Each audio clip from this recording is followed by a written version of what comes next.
wannan gari ne na Millennium City.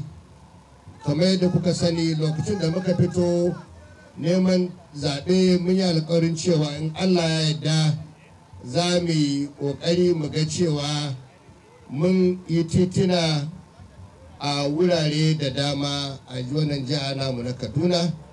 Kuma kamar yadda kuka sani, wannan wuri na Millennium City wanda ya haɗa da KKA da KKB da KK Makera da kuma Doka Mai Jama'a da Sabon Gero zuwa Ɗangono 2 a wannan ƙaramin hukuma na cikin wuri ne da yake da mahimmanci, kuma mun san akwai ƙauyuka sama da 70 wanda za su amfana a wannan titi da za mu yi, wanda ya kai kilomita 14 har da ɗigo 8.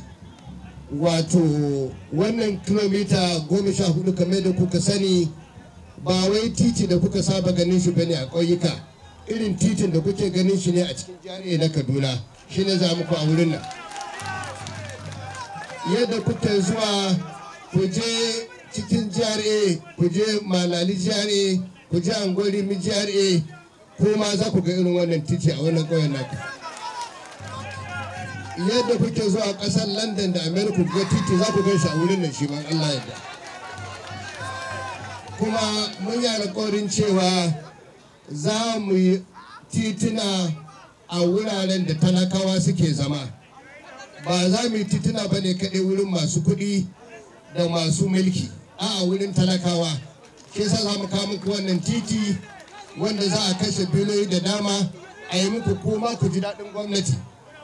Kuma wannan titi in Allah ya yarda zai kawo ci gaba wurin ganin cewa mun kawo ƙarshen rashin tsaro, domin idan babu titi babu tsaro. In akwai tsaro, in Allah ya da aka samu titina masu kyau ba za a samu matsala ba. Kuma kamar yadda kuka sani, wannan titi da yardan Allah nan da shekara guda za a kammala shi da yardan Allah. Kuma na ga masu waɗanda aka ba su wannan aiki su tsaya su yi aikin nan yadda ya kamata. Kuma ina jan ra'ayinku ku ba su haɗin kai domin aikin nan cikin lafiya a gama shi lafiya. Kuma wannan aiki da dan Allah, mutanen da suke zama a wannan wurare da na faɗi su ne za a kira su yi aiki a wannan wuri.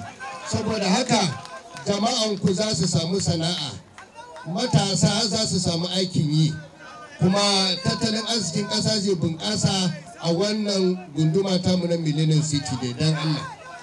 Saboda haka muna fatan kamar da Allah ya kawo wannan wuri, Allah mai da mu gidajen mu lafiya. Assalamu alaikum.